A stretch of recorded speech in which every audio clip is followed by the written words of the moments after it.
Hello.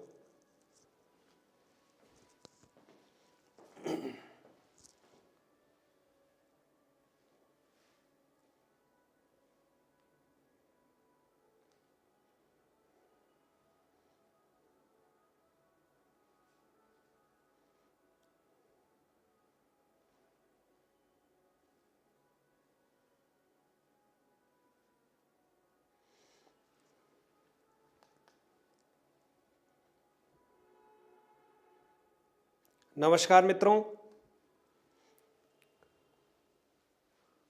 आज की इस लाइव क्लास में आप सभी का स्वागत करता हूं और कुछ तकनीकी कारणों की वजह से कुछ समय लग गया, इसके लिए क्षमा प्रार्थी हूं। और आज के जितने भी हमारे जो अभ्यर्थी हैं जल्दी से जुड़ जाएं। कुछ देर जरूर हुई है लेकिन हम इस लाइव क्लास को जारी रख रहे हैं और पार्ट 2 जो है वो आज हम शुरू करने वाले हैं। उपसर्ग का पार्ट 1 आपने कल देखा था, आज हम पार्ट 2 की बात कर रहे हैं। आइए समय को जाया नहीं करते हैं और अधिक से अधिक मित्र जो हैं वो जुड़ जाएं। मैं आप सबके कमेंट को पढ़ पा रहा हूं और कुछ देरी हो गई है, इसके लिए क्षमा प्रार्थी हूं।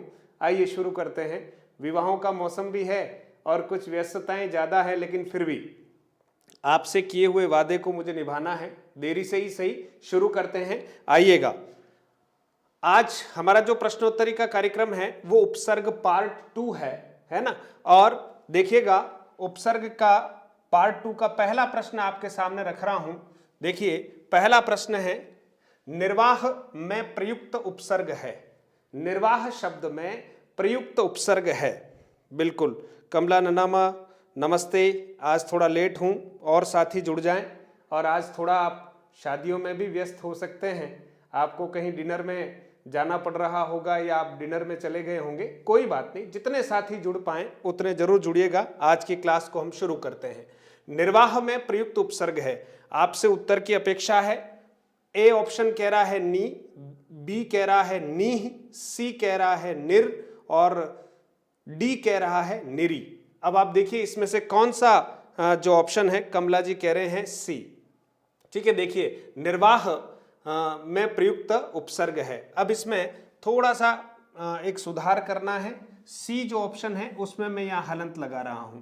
ठीक है मित्रों, अब आपका उत्तर आना चाहिए और इसका उत्तर जो है, भारत त्रिवेदी नमस्ते, नीलम बेनारिया नमस्ते, सी बिल्कुल, सूरजमल पटेल नमस्ते, है ना, बिल्कुल ठीक है, सी इसका सही उत्तर है। लेकिन ध्यान रखिएगा, निर हलंत धन वाह। ठीक है, निर्वाह ऐसे भी कर सकते हैं, है ना। लेकिन अगर ऑप्शन में हमें इस रूप में दे रखा है कि यहाँ नी ही धन वाह है ना, इसको भी हम ऑप्शन के रूप में यहाँ देख सकते हैं। लेकिन जब उपसर्ग की बात आती है तो ये नी ही कोई उपसर्ग नहीं होता है। ये विसर्ग संधि में संधि रूप जरूर है लेकिन कोई उपसर्ग नहीं होता है। इसलिए निर्हलंत धनवाह, निर्वाह। तो सी जिन्होंने किया है वो बिल्कुल सही है। आगे की तरफ बढ़ते हैं। देखिए अगला प्रश्न, प्रश्न नंबर 2 हमारे सामने है। प्रश्न नंबर 2 देखिए, प्रश्न नंबर 2, प्रश्न नंबर 2 क्या कह रहा है, बेइंसाफी में प्रयुक्त उपसर्ग है। देखिए, बेइंसाफी में प्रयुक्त उपसर्ग है। बहुत सरल सा प्रश्न है। देखिए, ए है बे, बी ऑप्शन है इन, सी ऑप्शन है बेई और डी ऑप्शन है बेइन। इसका तो उत्तर बहुत सरल है, आप जल्दी से दे पाएंगे, है ना। जल्दी से उत्तर दीजिएगा। बेइंसाफी में प्रयुक्त उपसर्ग है, सीधा दिख रहा है, बेधन इंसाफी। इसलिए इसका जो उत्तर है वो तो ऑप्शन नंबर कौन सा है, ए ही है और बिल्कुल सही है, बेधन इंसाफी। ठीक है, बेइंसाफी, बेईमानी, ठीक है, बेअदबी, बेकार, इन सब में कौन सा उपसर्ग है, बे उपसर्ग है। और ये बे उपसर्ग जो है वो विदेशी भाषा का उपसर्ग है, यानी हम कह सकते हैं ये उपसर्ग कौन सा है, विदेशी उपसर्ग है ना। उपसर्गों के बारे में हम जब पढ़ेंगे तब आप देखेंगे कि उपसर्ग मूलतः 3 भेद उपसर्ग के माने गए हैं या 3 स्रोत माने गए हैं। एक तत्सम उपसर्ग होते हैं, दूसरे तद्भव उपसर्ग होते हैं और तीसरे जो उपसर्ग होते हैं वो कौन से होते हैं, विदेशी उपसर्ग। तो बे जो है वो विदेशी उपसर्ग है। बहुत बढ़िया, कमला निनामा, राहुल परमार, नीलम मीना, बिल्कुल आपने ए उत्तर दिया है, ए ऑप्शन दिया है, बिल्कुल सही उत्तर है। देखिए प्रश्न नंबर 3 की तरफ बढ़ते हैं। प्रश्न नंबर 3 क्या कह रहा है? प्रश्न नंबर 3 कह रहा है निम्न में से उपसर्ग रहित शब्द है। बहुत अच्छा प्रश्न है। निम्नलिखित में से उपसर्ग रहित शब्द अपने को ढूंढना है और आप देखेंगे ऑप्शन ए लिखा हुआ है सुयोग, बी लिखा हुआ है विदेश, सी लिखा हुआ है अत्यधिक और डी लिखा हुआ है सुरेश। अब आपको देखना है कि इसमें जो उपसर्ग रहित शब्द है वो कौन सा है। ठीक है, जल्दी से आप उत्तर बताइएगा, है ना, क्योंकि हाँ बिल्कुल कमला निनामा ऑप्शन बता रही ए। शायद आप प्रश्न के साथ अगर ऑप्शन देंगे तो ज़्यादा अच्छा रहेगा, क्योंकि मुझे यहाँ जो दिखता है वो सीधा। नीलम मेनारिया कह रही है डी, ठीक है। निंजा गेमिंग डी, भावना शर्मा डी, बिल्कुल सही है ना, बिल्कुल। कमला निनामा डी, बिल्कुल आप सही उत्तर बता रहे हैं। अब आप देखिए इसका उत्तर तो बिल्कुल सही यही है, डी ऑप्शन जो है वो बिल्कुल सही है। इसमें सुरेश शब्द है, इसमें सु उपसर्ग के रूप में प्रयुक्त नहीं हुआ है। सुर धन ईश अगर हम देखें तो सुरेश शब्द बनता है ना, इसलिए सु उपसर्ग नहीं। अब मैं समझा रहा हूं आपको, इसमें तो सु उपसर्ग है, सु धन योग, ठीक है। विदेश में भी आप देखिएगा वी उपसर्ग है और फिर मूल शब्द क्या हुआ देश। अत्यधिक की अगर बात करते हैं तो संधि विच्छेद करेंगे, अति धन क्या हो जाएगा अधिक। इसमें भी आप देखेंगे अति उपसर्ग है। लेकिन सुरेश शब्द की जब बात करते हैं तो इसमें सुर धन क्या है ईश है, यानी संधि कौन सी है गुण संधि है। सुर का अर्थ होता है देवता और सुरेश शब्द जो है वो पर्यायवाची है किसका इंद्र का, ठीक है। इसलिए सुरेश शब्द में उपसर्ग नहीं है। आपने जो उत्तर दिया बिल्कुल ठीक दिया है। पवन मेवाड़ा, सबका स्वागत है। चलिए अगले प्रश्न की ओर बढ़ते हैं। प्रश्न नंबर 4, चौथा प्रश्न आप देखिएगा। चौथा प्रश्न क्या कह रहा है? चौथा प्रश्न कह रहा है विज्ञान शब्द में प्रयुक्त उपसर्ग है। बहुत सरल सा है ना, आपके सामने प्रश्न है, सबका उत्तर आना चाहिए। सब जितने भी साथी जुड़े हुए उनका उत्तर आना चाहिए। विज्ञान शब्द में प्रयुक्त उपसर्ग कौन सा है? जल्दी से बताइएगा। विज्ञान शब्द में प्रयुक्त उपसर्ग है ए विज्ञ, बी ज्ञान, सी वी और डी अन। बहुत सरल सा है और आप सबके उत्तर इसमें आने चाहिए। चलिएगा, सी जो है वो इसका सही ऑप्शन है, ठीक है। मूल शब्द यहां पर ज्ञान है, अगर इसका सही उच्चारण करें हम तो क्या बोलेंगे ज्ञान, ठीक है। और वी लगाते ही विशेष ज्ञान जो है उसे हम क्या कहते हैं विज्ञान। इसका सही उच्चारण है, सही प्रोनाउंसिएशन है, ठीक है। लेकिन हम प्रचलन में इसको विज्ञान बोलते हैं, जो उच्चारण के दृष्टिकोण से अशुद्ध है, ठीक नहीं है, ठीक है मित्रों। चलिए आगे बढ़ते हैं। और अच्छा, मेरी आवाज आप तक बहुत अच्छे से पहुंच रही है? जरा एक बार बताइए, मेरी आवाज सब तक अच्छे से पहुंच रही है? एक बार बता दीजिएगा, मेरी आवाज आप सब तक अच्छे से पहुंच रही है? हाँ, आपका उत्तर आ रहा है। भावना ने भी सी कहा है, भारत त्रिवेदी ने भी सी, बिल्कुल आपके आंसर जो है मुझे मिल रहे हैं। चलिए अगले प्रश्न की तरफ बढ़ते हैं और अगला प्रश्न है हमारा प्रश्न नंबर 5। देखिए प्रश्न नंबर 5 क्या कह रहा है? चिरायु, चिरायु शब्द में प्रयुक्त उपसर्ग है। देखिए चिरायु शब्द है ना, इसमें प्रयुक्त उपसर्ग ढूंढना है हमें। चिरायु शब्द में प्रयुक्त उपसर्ग है, देखिए आप, ची, बी ऑप्शन है चिर, सी ऑप्शन है यू और डी ऑप्शन है आयु। बताइए, ये भी बहुत सरल सा प्रश्न है, ठीक है। जितने भी साथी जुड़े हुए हैं, हाँ ठीक है, आवाज आप तक पहुंच रही है, आपने बता दिया, बहुत बढ़िया, ठीक है। तो इसका सही उत्तर बताएं जल्दी से। चिरायु में, चिरायु शब्द में प्रयुक्त उपसर्ग कौन सा है? तो आप देखिए बी ऑप्शन इसका सही है, चिर जो है वो उपसर्ग होता है। अब आप देखेंगे एक उपसर्ग होता है चिर और इसमें हमने आयु शब्द जोड़ दिया और एक नया शब्द बना चिरायु, यानी लंबी उम्र वाला, है ना। हम आशीर्वाद देते हैं चिरंजीवी भव, ये भी है ना चिरायु का ही कहीं न कहीं पर्याय है। और एक उपसर्ग के रूप में प्रयुक्त होता है चिरम धन जीवी। तो दोनों ही उपसर्ग के रूप में प्रयुक्त होते हैं, चिरम भी और चिर भी। इसलिए आप देखेंगे चिरकाल, यानी बहुत लंबे समय से, चिरकाल। चिर प्रतीक्षित, चिर प्रतीक्षित, यानी बहुत समय से जिसकी प्रतीक्षा की जाए, है ना, उसको हम क्या कहते हैं? चिर प्रतीक्षित। इन सब में चिर उपसर्ग लगा हुआ है, ठीक है। और चिरंजीवी शब्द आता है तो उसमें हम उपसर्ग के रूप में क्या करेंगे? चिरम धन जीवी, इस तरह से शब्द बनता है। तो चिरंजीवी जब आता है तो चिरम धन जीवी करेंगे, और चिरायु जब आता है तो चिर धन क्या करेंगे? आयु करेंगे। बिल्कुल ठीक है। सोहिनी प्रजापत, बिल्कुल आपने भी इसका उत्तर सही दिया है। चलिए, रितु वर्मा, सबने सही उत्तर दिया है। चलिए अगले प्रश्न की ओर बढ़ते हैं, और प्रश्न नंबर 5 जो है वो आपके सामने देखिएगा। किस क्रम में नि उपसर्ग नहीं है? छोटा सा प्रश्न है, सावधानी वाला प्रश्न है। किस क्रम में नि उपसर्ग नहीं है, ये आपको बताना है, ठीक है। ऑप्शन नंबर 1 निबंध, दूसरा है नियम, तीसरा है निवास, चौथा है निर्बल। बताइए जल्दी से, किसमें नि उपसर्ग नहीं है? हाँ रितु नमस्ते, बिल्कुल आप सब जितने साथी जुड़े हुए हैं उन सबको नमस्ते, ठीक है।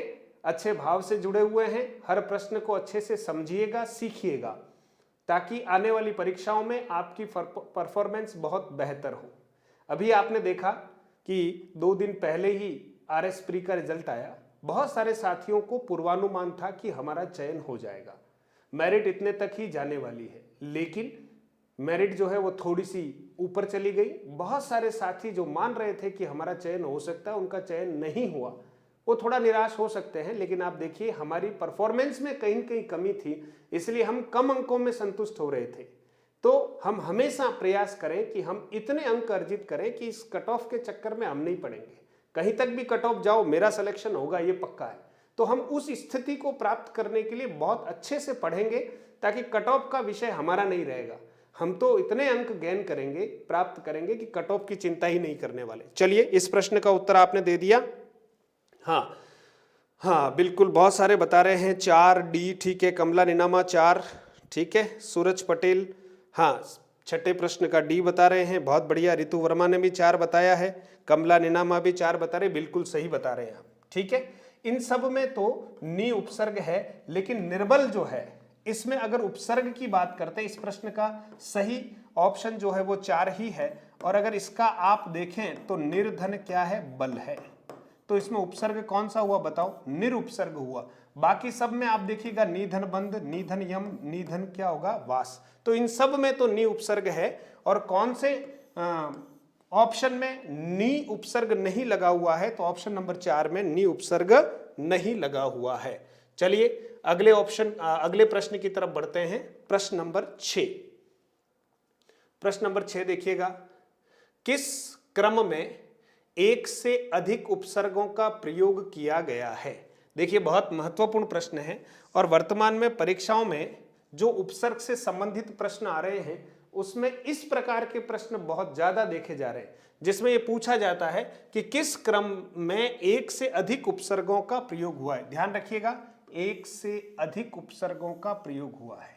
अब आपको इस प्रकार के प्रश्नों के जब उत्तर देने होते हैं तो थोड़ा सा सावधानी पूर्वक एक होमवर्क करके हमें उत्तर देना चाहिए। और देखिए पर्यावरण है ना, प्रयोग किया गया है, किस क्रम में एक से अधिक उपसर्गों का प्रयोग किया गया है? तो अभी देखिए, परि, धन, आ, धन, वर्ण, ठीक है। फिर देखिएगा आविर्भाव, तो यहां पर आप अलग करेंगे तब आवी ही, धन क्या होगा? भाव। उत्तर तो आपको देना ही है, मैं विश्लेषण कर रहा हूं। फिर देखिए अलम उपसर्ग है, धन, कार। और इसी तरह से तिरोभाव की जब बात करते हैं तो तिरह, धन क्या बनेगा? भाव, ठीक है मित्रों। तो इस तरह से आप देखेंगे इन सब में तो एक एक ही उपसर्ग है, लेकिन यहां पर 1 और 2 उपसर्ग आ गए। प्रश्न यही कहा गया कि एक से अधिक उपसर्गों का प्रयोग निम्नलिखित में से किस ऑप्शन में हुआ है? तो आप देखिएगा पर्यावरण जो है वो बिल्कुल इसका सही उत्तर है, पर्यावरण। परिधन आवरण में एक से अधिक उपसर्गों का क्या हुआ है? प्रयोग हुआ है ना। जिन साथियों ने इस प्रश्न का उत्तर ठीक नहीं दिया है कोई बात नहीं, है ना, लेकिन आप समझें प्रश्न का भाव क्या था। और भी जितने साथी जुड़ना चाहते हैं जरूर जुड़ जाइएगा, ठीक है, और अपने साथियों को भी, ठीक है। मानस शर्मा, बिल्कुल नमस्ते। चलिए अगला प्रश्न है, प्रश्न नंबर 9 देखिए, जो शब्दांश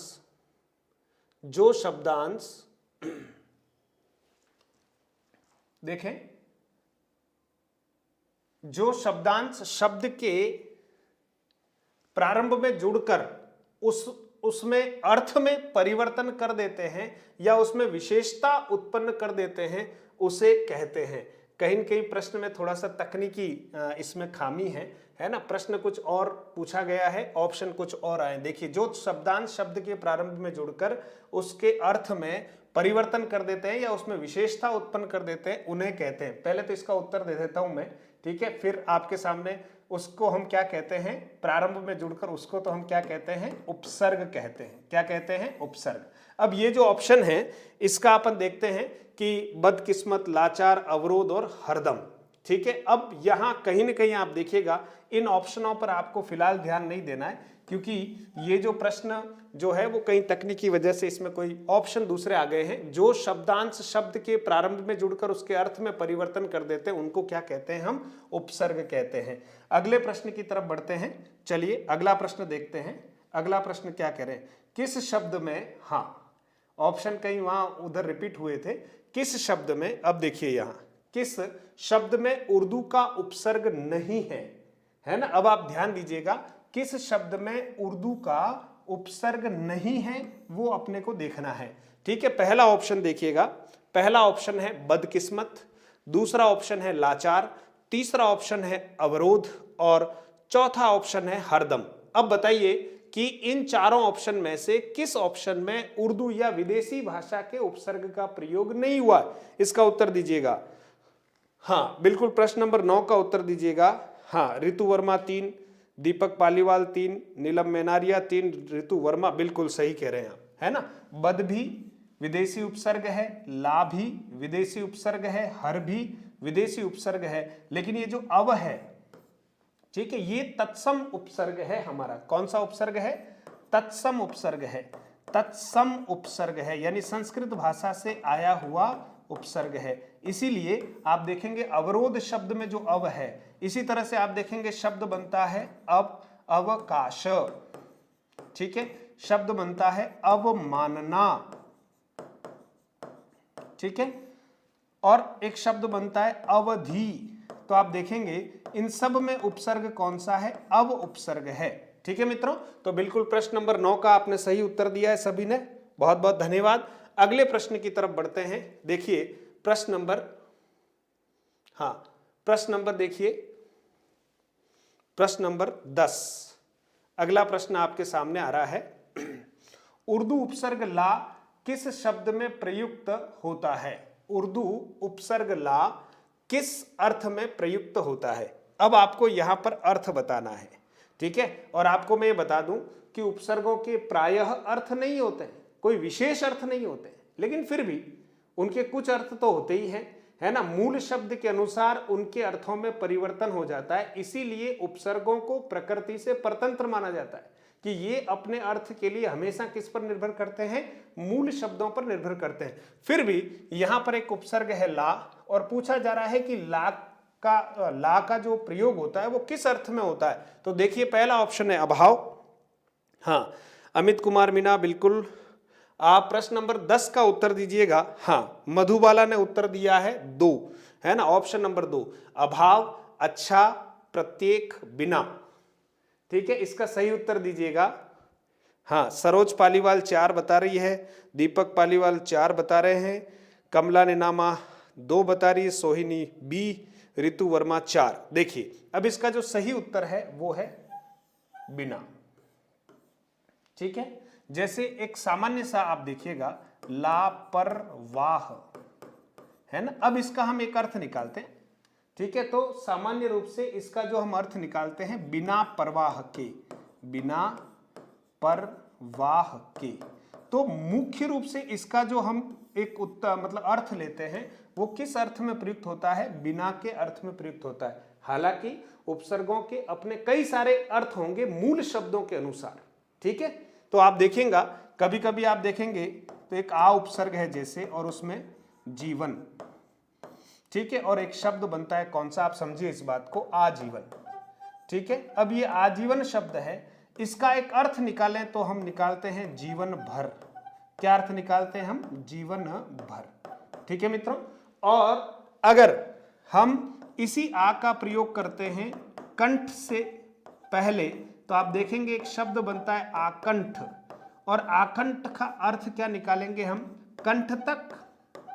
तो आप देखिए उपसर्ग आ ही है, इसी आ का अर्थ यहां भर निकला, और इसी आ का अर्थ यहां क्या निकला? तक निकला, है ना। तो इस तरह से उपसर्गों के अर्थ मूल शब्दों के अनुसार निकलते हैं। फिलहाल इस प्रश्न का जो उत्तर है वो ऑप्शन नंबर 4 है, इसको आपको सही करना चाहिए। चलिए बहुत बढ़िया, अच्छी संख्या में मित्र जुड़ गए हैं।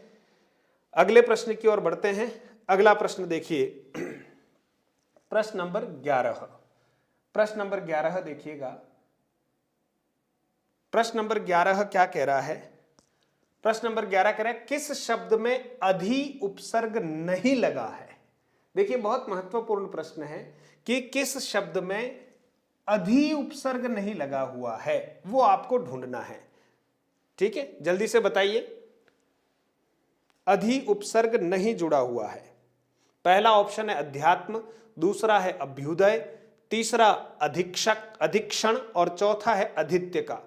बताइए, ये तो बहुत सरल सा है, आपका उत्तर आ जाना चाहिए। ऋतु 2 बिल्कुल बिल्कुल बिल्कुल आपने सही उत्तर दिया है कि आप देखिए अध्यात्म शब्द है, तो इसमें तो अधिधन क्या करेंगे? आत्म।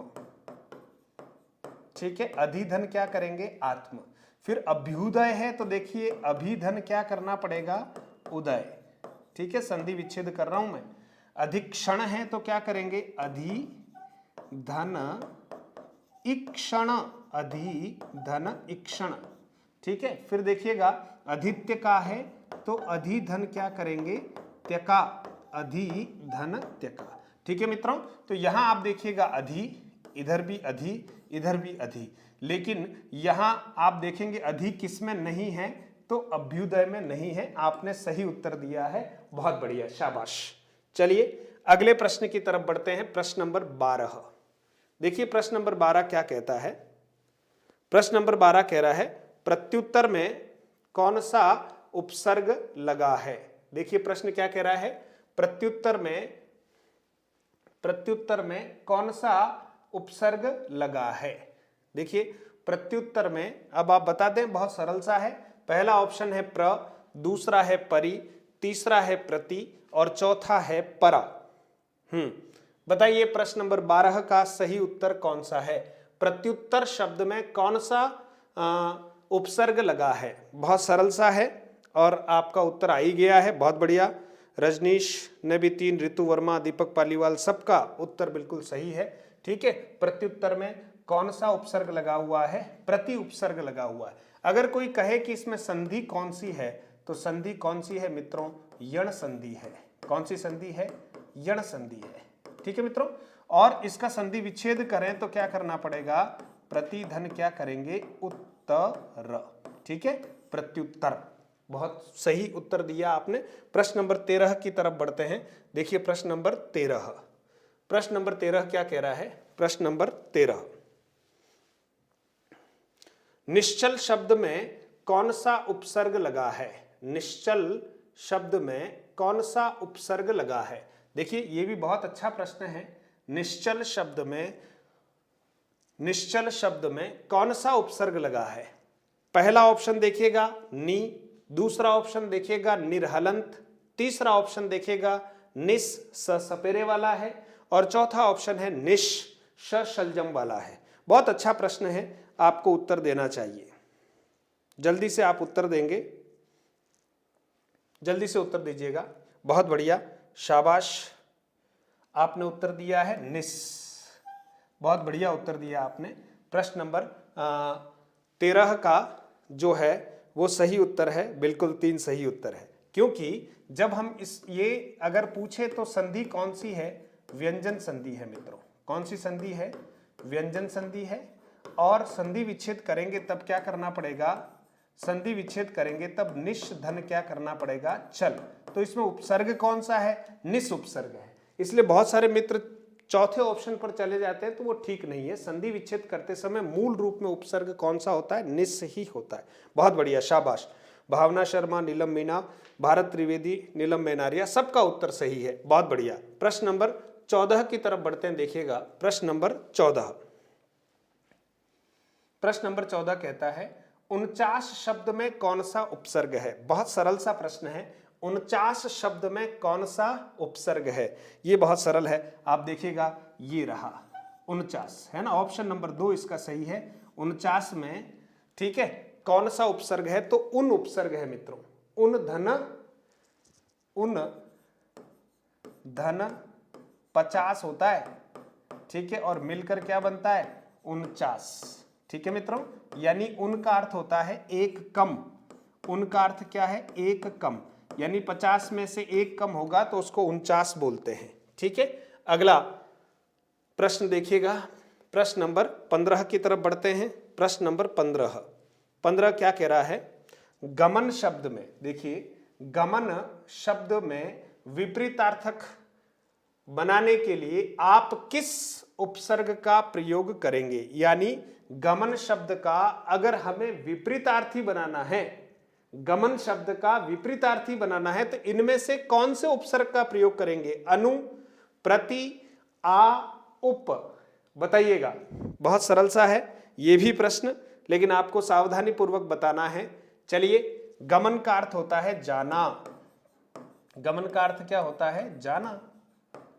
ठीक है, अब हमें आना के लिए कौन सा उपसर्ग लगाना इसके आगे? तो आप देखिए, बिल्कुल सही, आ उपसर्ग लगाएंगे, और जैसे ही आ उपसर्ग लगाएंगे तो इसका जो अर्थ बनेगा वो क्या बनेगा?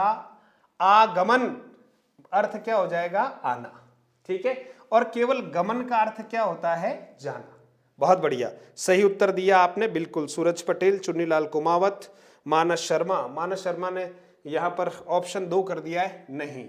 ठीक है, प्रति नहीं करेंगे, आगमन करना, गमन आगमन, बहुत सीधा। ठीक है, फिर देखिएगा अगला प्रश्न है हमारे सामने, प्रश्न नंबर 16। प्रत्यर्पण शब्द बना हुआ है। प्रत्यर्पण शब्द बना हुआ है, देखिए, है ना, प्रति धन अर्पण, बीच में यहां चिन्ह लगा दीजिएगा धन का। ठीक है,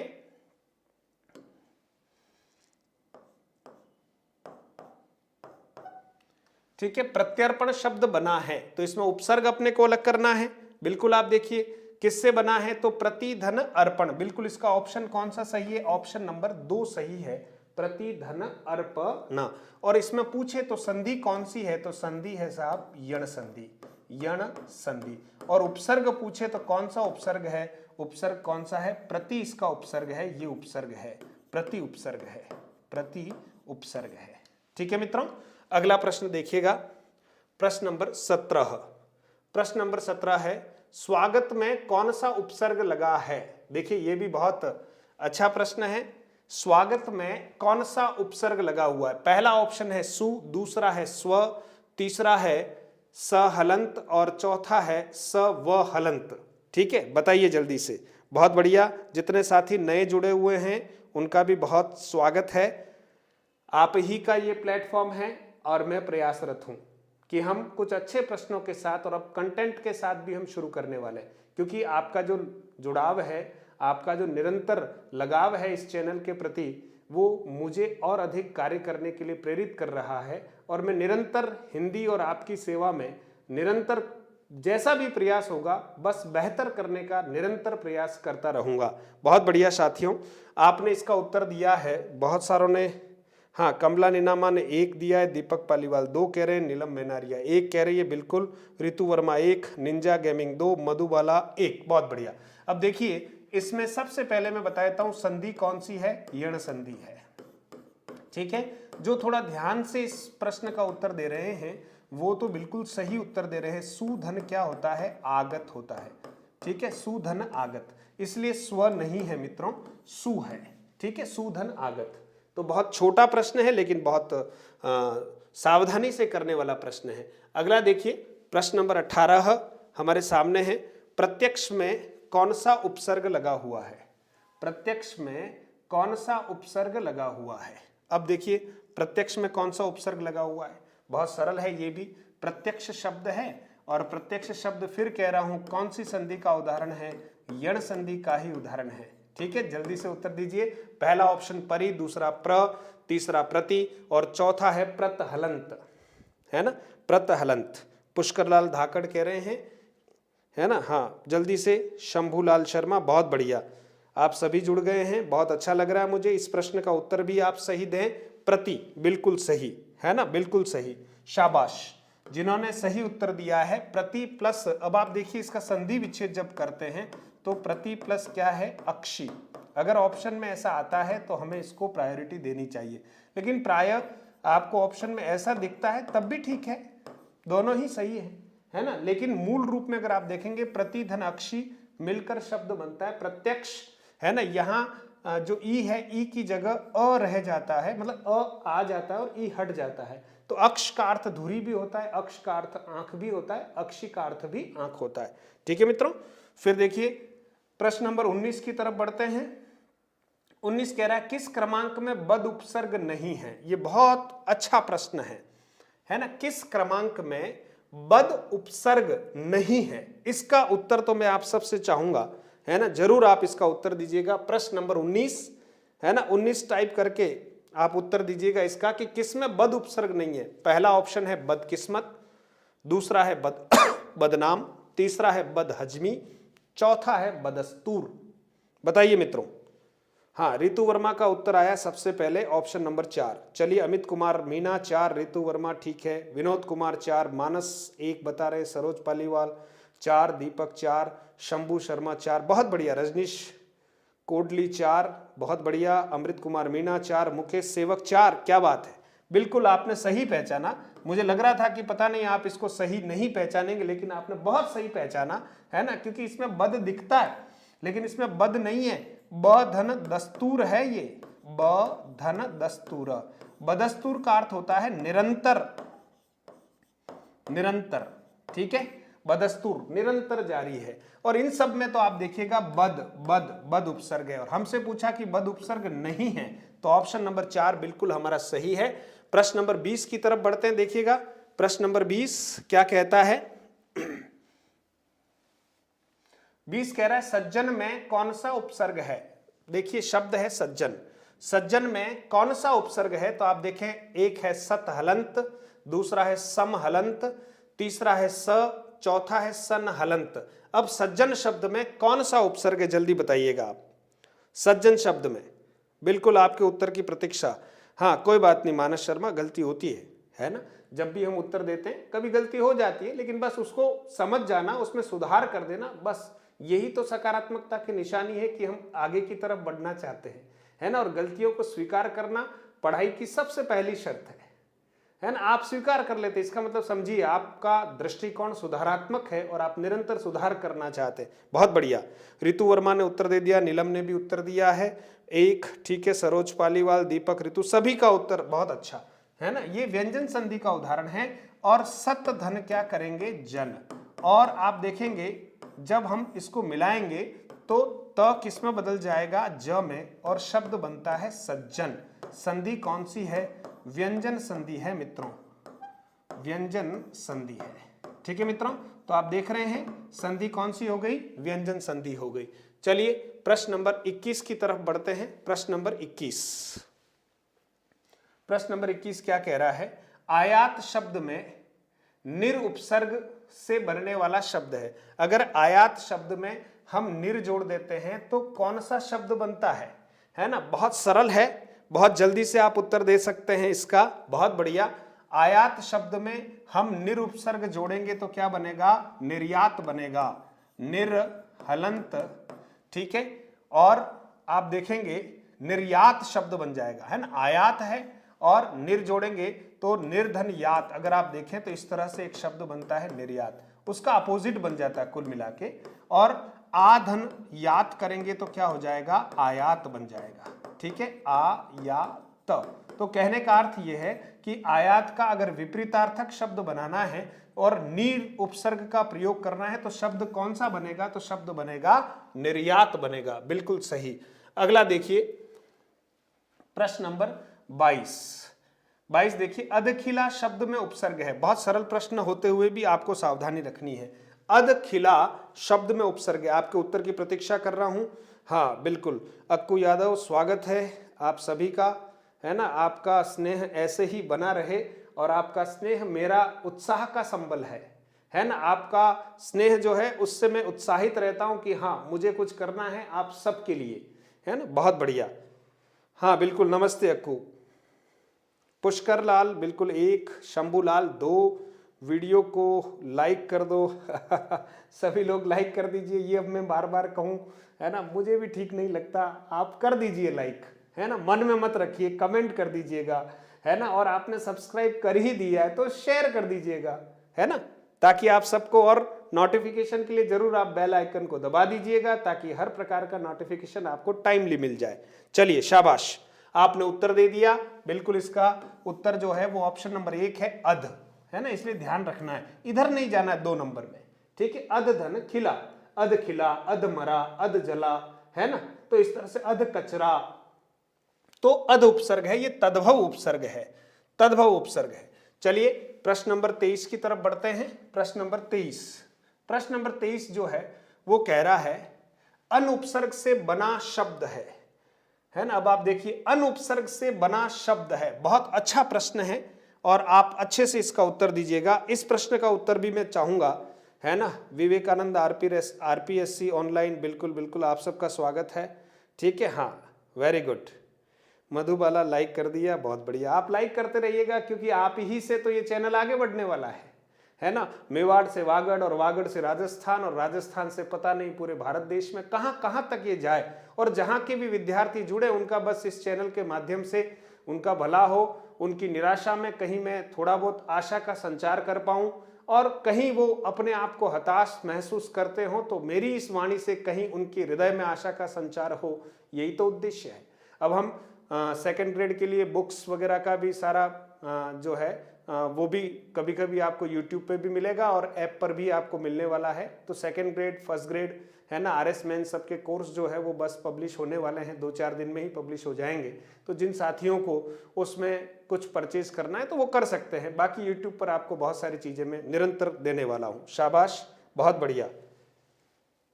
हाँ सीमा, बिल्कुल बिल्कुल, नमस्ते सीमा, बिल्कुल पहचान गया, है ना, स्वागत है। चलिए, अन उपसर्ग से बना शब्द है। पहला देखिए अनेक, दूसरा है अन्वय। उत्तर आपने दे दिया, बहुत बढ़िया, शाबाश। हाँ आपने बिल्कुल सही पहचाना। अनेक जो है इसमें अन उपसर्ग है, अन हलंत धन एक, ठीक है, अनेक हो गया। लेकिन अन्वय में आप देखेंगे अनु धन अय है, ठीक है मित्रों। अन्वेषण में आप देखेंगे तो अनुधन क्या है, एषण है, ठीक है, अनुपसर्ग है। और अन्विति में देखिए आप अनुधन क्या है, इति है। तो आपने बिल्कुल ठीक पहचाना, यहां सब अनु है और यहां अनुपसर्ग है, बिल्कुल सही, बहुत बढ़िया, शाबाश। अब आप देखिए प्रश्न नंबर 24 की तरफ हम बढ़ रहे हैं। और प्रश्न नंबर 24 क्या कह रहा है, प्रत्युपकार शब्द में कौन सा उपसर्ग है। फिर देखिएगा, प्रत्युपकार शब्द में कौन सा उपसर्ग है। संधि इसमें वही यण संधि है, यण संधि है। और प्रत्युपकार शब्द में कौन सा उपसर्ग है। चलिए, प्रत्युपकार शब्द में आपको उपसर्ग ढूंढना है तो आप देख लीजिएगा, प्रत्युपकार शब्द में कौन सा उपसर्ग है, प्रति उपसर्ग है, बिल्कुल। प्रति धन उपकार, अर्थ होता है उपकार के बदले में हम जो उपकार करते हैं उपकार के बदले में जो हम उपकार करते हैं मित्रों, उसको क्या कहते हैं, प्रत्युपकार। तो मैं एक उपकार कर रहा हूं, आप भी एक प्रत्युपकार कर दीजिएगा, शेयर कर दीजिएगा, ठीक है, मित्रों तक इस चैनल को पहुंचा दीजिएगा। और जब भी हम ऑनलाइन लाइव माध्यम में पढ़ रहे हैं तो आप आ जाइएगा, ठीक है। और रिकॉर्डेड भी आपको बहुत सारी चीजें इसमें मिलने वाली है, ठीक है। बस मधुरम आपके होठ तक पहुंच गया है और बहुत सारे मित्र मुझे वापस मधुरम के रूप में एक मधुर ध्वनि सुनाते हैं कि सर हमने मधुरम चैनल को सब्सक्राइब किया है और हम आपको देख पा रहे हैं निरंतर, अच्छा लग रहा है। तो आप सोचिए, ये मेरे लिए बस बहुत सुखद अनुभूति है। चलिए अंतिम प्रश्न की ओर बढ़ते हैं, अंतिम प्रश्न की ओर। अंतिम प्रश्न है आज, देखिए 25वां प्रश्न है, अध्ययन शब्द में उपसर्ग है। मित्रों बहुत अच्छा शब्द है, अध्ययन शब्द में, है ना, उपसर्ग है। देखिए इसमें से आपको उपसर्ग ढूंढना है। अंतिम प्रश्न है, जल्दी से बताइए। कमला इस प्रश्न का उत्तर देके गुड नाइट बोलिएगा। अंतिम प्रश्न का उत्तर दे दीजिए कमला निनामा। अध्ययन शब्द में उपसर्ग है, जल्दी से उत्तर दीजिए। अमित कुमार मीना एक बता रहे हैं बिल्कुल। और भी जो साथी इसका उत्तर सही बताना चाहें, निर्मल प्रकाश जी स्वागत है आपका। हाँ बिल्कुल रजनीश जी, बिल्कुल आपने सही उत्तर बताया है। ठीक है, बिल्कुल अधि उपसर्ग है। कौन सा उपसर्ग है मित्रों? अधि उपसर्ग है। अब आप देखिए, अधि धन अयन मिलकर क्या बनता है? अध्ययन। संधि कौन सी है मित्रों? संधि है यण संधि। अब आप देखिए, हमें अध्ययन तो करना ही होगा, हर हाल में क्या करना होगा? अध्ययन करना होगा। और अध्ययन कभी भी असफल नहीं होता। इसलिए नहीं होता कि दुनिया की नजर में जब आप तैयारी करना शुरू करते हैं तो आप देखते हैं कि आप जीरो से वापस पढ़ना शुरू करते हैं और उस विषय का बहुत अच्छा ज्ञान प्राप्त करने के लिए चारों तरफ हाथ पैर मारते हैं। और परीक्षा देकर अगर दुनिया की नजरों में हम अगर उस बाउंड्री लाइन को क्रॉस नहीं कर पाते हैं तो दुनिया हमें असफल मानती है। लेकिन कभी आप विचार कीजिए कि आपने जितना पढ़ा है, जीरो से शुरू किया था। हाँ, उस रेस में हम थोड़ा पीछे रह गए, वो अलग बात है, लेकिन आप हमेशा प्रतिदिन सफल होते। और अपने आप को याद दिलाइए कि मेरे अंदर बहुत सारी ऊर्जा है, शक्ति है, ईश्वर का दिया हुआ सामर्थ्य है। अगर मैं कहीं गलती करता हूं या करती हूं तो पहले अच्छा अभ्यास करूं। दूसरों को दोषी ठहराने से पहले आप स्वयं को दोषी ठहराने का प्रयास करें कि हम कहां कहां गलत कराए। भावनाओं में बहने की आवश्यकता नहीं है, हमें उस निर्मम मशीन के लिए तैयार होना है जो हमारे भाग्य का निर्धारण करेगी। और आप सोचिए, मशीन भाग्य का निर्धारण करे उससे पहले तो हम गोले भरते हैं अपने हाथ से। तो आप उस मशीन की तैयारी कीजिए जिसके पास हृदय नहीं है, बुद्धि है। तो मित्रों, ये मनोवैज्ञानिक दृष्टिकोण से जीतने वाली जंग है। इसलिए जो अभ्यर्थी अपने आप को मनोवैज्ञानिक दृष्टिकोण से मजबूत बनाकर रखेगा और बहुत सारी भावनाओं के ऊपर कंट्रोल रखेगा, फिर कह रहा हूं, भटकाव के रास्ते कई है ना। आप इन भटकाव के रास्तों में अगर भटक जाएंगे तो दुनिया की नजरों में आप प्रतियोगी परीक्षार्थी हैं और आप तैयारी कर रहे हैं, ऐसा पूरी दुनिया मानती है। लेकिन आप भटके हुए होंगे तो जिस दिन परीक्षा का परिणाम आता है हम ठगे से रह जाते हैं। और कहीं न कहीं ये आत्मचिंतन का विषय होता है कि हम अपनी ऊर्जाओं को इधर उधर नहीं बांटें। सफल होने के लिए अपने अंदर झांकने की आवश्यकता है आपको। इसलिए मेरा आपसे आग्रह है कि आप अपनी शक्ति को एक बिंदु पर केंद्रित कीजिए। आप प्रसन्न रहकर पढ़ना शुरू कीजिए, तनाव में पढ़ना नहीं है। आप 10 घंटे पढ़ें या 12 घंटे या 15 घंटे, ये आप पर निर्भर करता है, लेकिन प्रसन्न रहकर पढ़ना हमारे अंदर इस प्रकार का हुनर होना चाहिए, क्योंकि सकारात्मक ऊर्जा के साथ ही हम आगे बढ़ सकते हैं। इसलिए आप बहुत सकारात्मक रहकर निरंतर पढ़ते रहिएगा और कोई नहीं देख रहा, परमात्मा आपकी उस मेहनत को जरूर देख रहा है। लेकिन आप सोचिए, ये पूरे विश्व में जितने भी लोग हैं सब परमात्मा की संतान है। हर परीक्षा को देने वाला बच्चा बच्चा ईश्वर की संतान है। लेकिन ईश्वर भी आपको कब नवाजेगा सफलता से? जब उसको लगेगा कि मेरी संतान ने उस संतान से ज्यादा मेहनत की है और सही समय पर सही उत्तर दिया है। तो आप सोचिए, सभी संतानें हैं, पिता को यह निर्णय करना है कि कौन सी संतान को इस अवसर में अवसर देना है। तो ये आप पर निर्भर करता है। पिता पर दोष देने से काम नहीं चलेगा। आप अपनी कर्मठता और आप अपनी शक्ति के बलबूते पर आगे बढ़ते रहिएगा। कल हम फिर मिल रहे हैं अगली क्लास में, और वो फिर 25 प्रश्न हैं। उपसर्ग के हो सकते हैं, प्रत्यय के हो सकते हैं। आप तैयार रहिएगा। आप उपसर्ग की तैयारी करें, प्रत्यय की भी तैयारी करें, और 25 प्रश्न आपको मिलने वाले हैं। आप सब जुड़े हैं, उन सबको बहुत बहुत धन्यवाद। शुभ रात्रि, है ना। कल मिलते हैं। धन्यवाद। जय हिंद।